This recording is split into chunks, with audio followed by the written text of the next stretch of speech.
الصراط المستقيم ذلك خير وأحسن تأويلا۔ اور اپنی اولاد کو مفلسی کے خوف سے قتل نہ کرنا،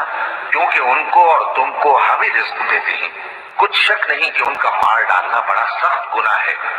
اور زنا کے پاس بھی نہ جانا کہ وہ بے حیائی ہے اور بری راہ ہے۔ اور جس جاندار کا مارنا اللہ نے حرام کیا ہے اسے قتل نہ کرنا مگر جائز طور پر، یعنی بفتوائے جو شخص ظلم سے قتل کیا جائے ہم نے اس کے وارث کو اختیار دیا ہے کہ ظالم قاتل سے بدلہ لے، تو اس کو چاہیے کہ قتل کے قصاص میں زیادتی نہ کرے کہ وہ منصور و فتح یاب ہے، اور یتیم کے مال کے پاس مگر ایسے طریقے سے کہ بہت بہتر ہو، یہاں تک کہ وہ جوانی کو پہنچ جائے، اور عہد کو پورا کرو کہ عہد کے بارے میں ضرور پرسش ہوگی، اور جب کوئی چیز ناپ کر دینے لگو تو پیمانہ پورا بھرا کرو، اور جب تول کر دو ترازو سیدھی رکھ کر تولا کرو، یہ بہت اچھی بات اور انجام کے لحاظ سے بھی بہت بہتر ہے۔ ولا تقف ما ليس لك به علم إن السمع والبصر والفؤاد كل أولئك كان عنه مسؤولا ولا تمش في الأرض مرحا إنك لن تخرق الأرض ولن تبلغ الجبال طولا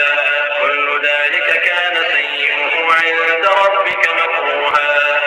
ذلك مما أوحى إليك ربك من الحكمة ولا تجعل مع الله إلها آخر فتلقى في جهنم ملوما مدحورا۔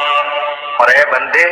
جس چیز کا تجھے علم نہیں اس کے پیچھے نہ پڑ، کہ کان اور آنکھ اور دل ان سب اعضاء کے بارے میں ضرور باز پرس ہوگی، اور زمین پر اکڑ کر اور تن کر مت چل کہ تو زمین کو پھاڑ تو نہیں ڈالے گا اور نہ لمبا ہو کر پہاڑوں کی چوٹی تک پہنچ جائے گا۔ ان سب عادتوں کی برائی تیرے پروردگار کے نزدیک بہت ناپسند ہے۔ اے پیغمبر، یہ ان ہدایتوں میں سے ہیں جو اللہ نے حکمت کی باتیں تمہاری طرف وحی کی ہیں، اور اللہ کے ساتھ کوئی اور معبود نہ بنانا کہ ایسا کرنے سے ملامت زدہ اور راندہ درگاہ بنا کر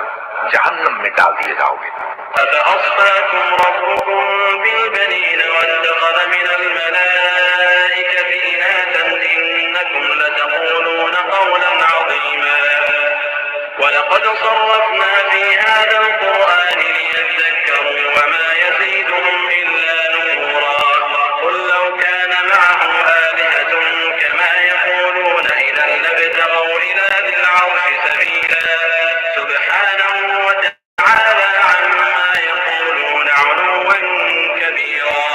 تسبح له السماوات السبع والأرض ومن فيهن وإن من شيء إلا يسبح بحمده ولكن لا تفقهون تسبيحهم إنه كان حليما غفورا۔ مشرکو، کیا تمہارے پروردگار نے تم کو تو لڑکے دیے اور اپنے لیے فرشتوں کو بیٹیاں بنایا؟ کچھ شک نہیں کہ یہ تم بڑی نامعقول بات کہتے ہو، اور ہم نے اس قرآن میں طرح طرح کی باتیں بیان کی ہیں تاکہ لوگ نصیحت حاصل کریں، مگر وہ اس سے اور بگڑ جاتے ہیں۔ کہہ دو کہ اگر اللہ کے ساتھ اور معبود ہوتے جیسا کہ یہ کہتے ہیں تو وہ ضرور عرش والے کی طرف لڑنے پھرنے کے لیے رستہ نکالتے۔ وہ پاک ہے اور جو کچھ یہ بکواس کرتے ہیں اس سے اس کا رتبہ بہت عالی ہے۔ ساتوں آسمان اور زمین اور جو لوگ ان میں ہیں سب اسی کی تسبیح کرتے ہیں، اور مخلوقات میں سے کوئی چیز نہیں مگر اس کی تعریف کے ساتھ تسبیح کرتی ہے، لیکن تم ان کی تسبیح کو نہیں سمجھتے۔ بے شک وہ بردبار ہے، غفار ہے۔ وَإِذَا قَرَأْتَ الْقُرْآنَ جَعَلْنَا بَيْنَكَ وَبَيْنَ الَّذِينَ لَا يُؤْمِنُونَ